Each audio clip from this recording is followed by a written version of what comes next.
Korojoon nama fet eebba boriif galaasu saaca'een samudamma hundee dafurdisee xaa'uun sanyii magariisu achi keessa argama damee gaaddisaa durii safuu dhaloota silaa dhiittan sookka yoolatee kana Jirate jidha kutee firfirsee hidhanirraa dhalatee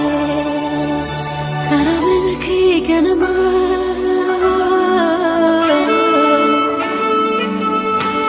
ilma baanee eebbifamaa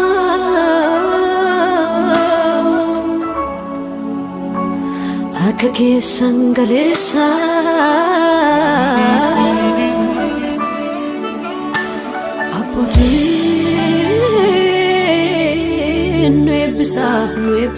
Nuebisa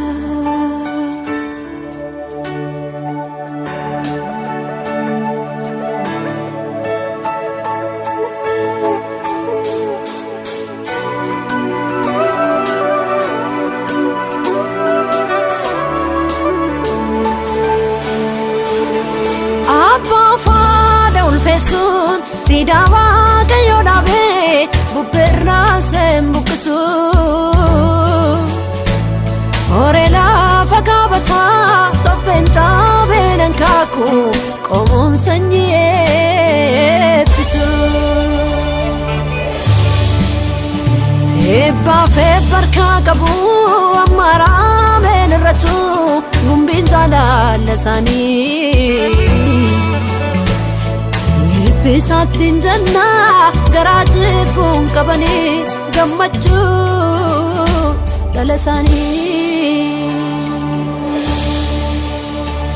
karamilki ganama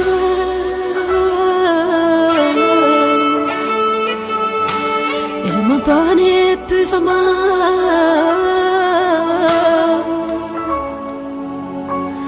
akka keessan galeessa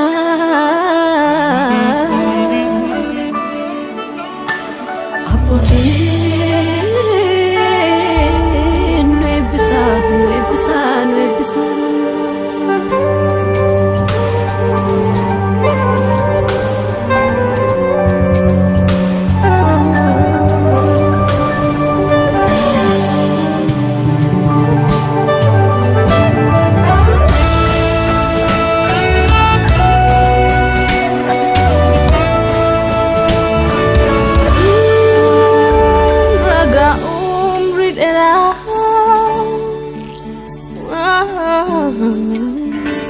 Banti kursa elauta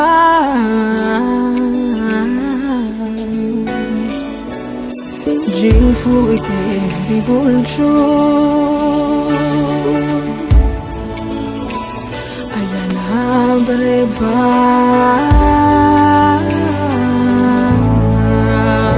Kucungangu tuneta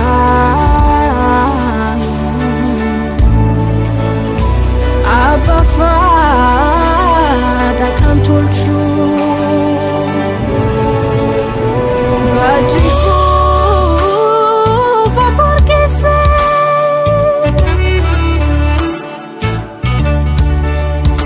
Tu juba tu te gokse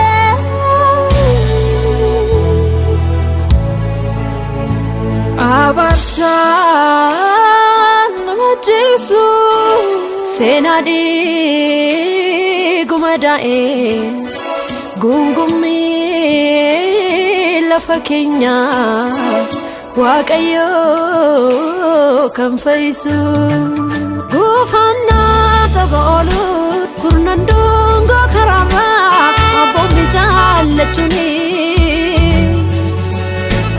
yada toorate bisee hidda dhiigaa fayyisaa wangeelaan gorfamuni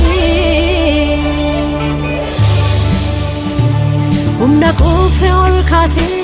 gola yaada haaressaa cumaa sammuu jabeessee karaa ogummaa baasee beekumsaatti nu geessaa dhiigni Yesuus qulleessee.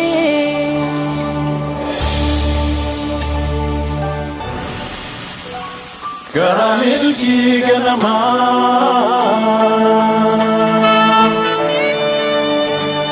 ilma baalee eebbifamaa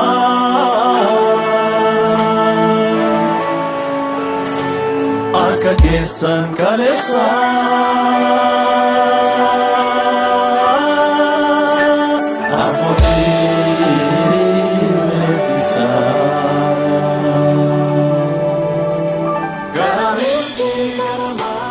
Sanan eebbisaa eebbifamaa